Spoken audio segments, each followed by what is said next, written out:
Gabby, the happy holiday girl. Who says you have to wait until certain times of the year to get to celebrate? When every day's a holiday, we can combat stress and have more opportunities to have fun with our friends and family. Come, celebrate with me, and together we can live a holiday life. Hey, what do you know, holiday peeps? It's your girl Gabby, the happy holiday girl, and today is Sourest Day, a day completely dedicated to absolutely everything sour. I'm talking about busting out the kombucha, the kimchi, the kefir, but our main food of the day is not going to start with a K. It's actually a plum found in the Japanese foods. And this food is so sour that most people call it the most sour food in the world. Yikes. What exactly is this taste bud turning food that we're going to talk about? Stay tuned, we're going to get to it.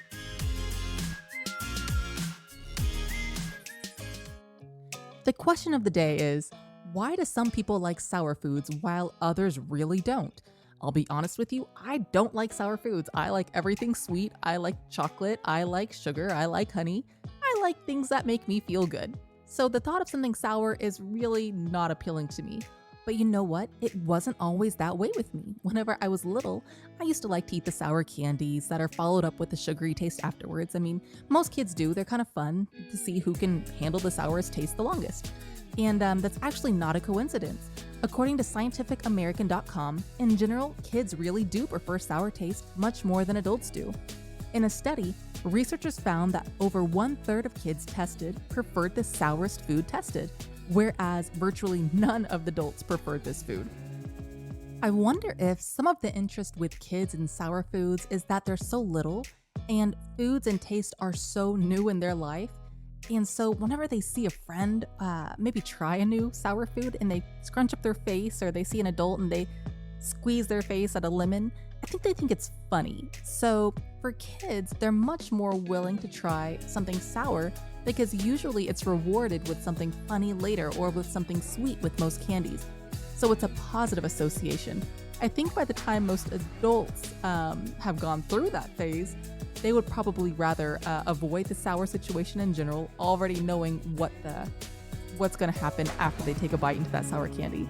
But to be sure about my theory, I thought I would consult one of my own little kids. I'm talking about my 5-year-old, my middle son, Teo, and get his concept, his theory about maybe why kids like sour foods. So I'm going to hand it over to him. Teo, do you like sour foods? No, not that much. Okay, so maybe he's the one anomaly in the list. Teo, why don't you like sour foods? Because it's too sour. Oh, it's too sour. So why do you think other little kids maybe do like sour foods? It's because, maybe because they have a better taste bud than me. So maybe because they have a better taste bud than you? Okay, maybe. Do you think maybe there's any other reason why some kids will like sour foods and maybe others wouldn't? Maybe. No. Okay, so he says maybe no. Well, let's get on with the podcast. That was from a 5-year-old trying to give you his insights onto why some kids like sour foods.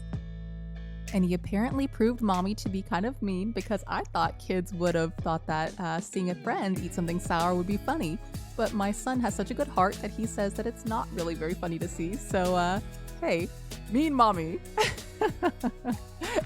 That's life for you. According to livescience.com, our ability to sense the 5 accepted categories comes from receptors on our taste buds. These tiny sensory organs appear mostly on the tongue, the roof of our mouth, and in the back of the throat. The article continues to say that the sense of touch also plays a key role in experiencing taste, as evidenced by the strong opinions on crunchy versus smooth peanut butter. Smell, too, impacts our tasting abilities. And as far as what is popularly thought the most sour food in the world, the winner goes to Japan's umeboshi plum. According to anythingfromjapan.com, umeboshi are traditional Japanese sour plums, still popular today due to their wide range of health benefits. They are mostly eaten by itself as a snack or on top of rice or inside rice balls.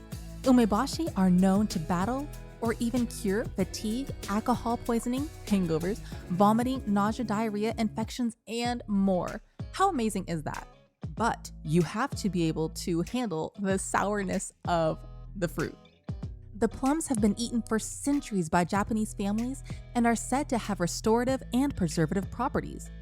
They were actually used by samurai when going into war. According to eatthis.com, there is more citric acid in ume, 3 times more than in a regular lemon.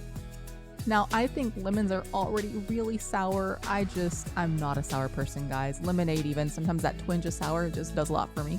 So, I don't even know what to think about something that's 3 times more sour than a lemon. It sounds like it would be like unworldly, but apparently people are enjoying this fruit. Maybe it's not for me. I might give it a try, just for the sake of Sourest Day. It sounds kind of like fun. Maybe me and Teo will try it together. And while mommy maybe thinks his face is kind of funny, maybe he'll think mine is sad. It'll still be a super fun activity. Maybe he'll actually laugh at me too. So we can laugh together. And that actually takes us to our activity of the day.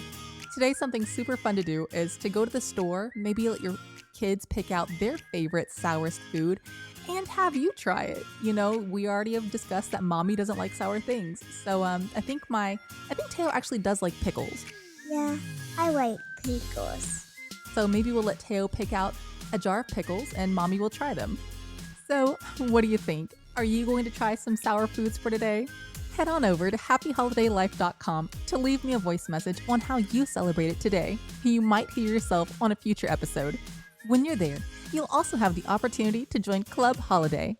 There, you can sign up to receive a free monthly calendar full of fun holiday activities for every day. If you like my podcast, please be sure to subscribe on Apple Podcasts, Google Play, or wherever you get your podcast from. You can follow me on social media by using @AHolidayLife on Facebook, Twitter, and Pinterest, and @TheHappyHolidayLife on Instagram. Keep celebrating the holidays, stay safe, and live a holiday life. Talk to you tomorrow.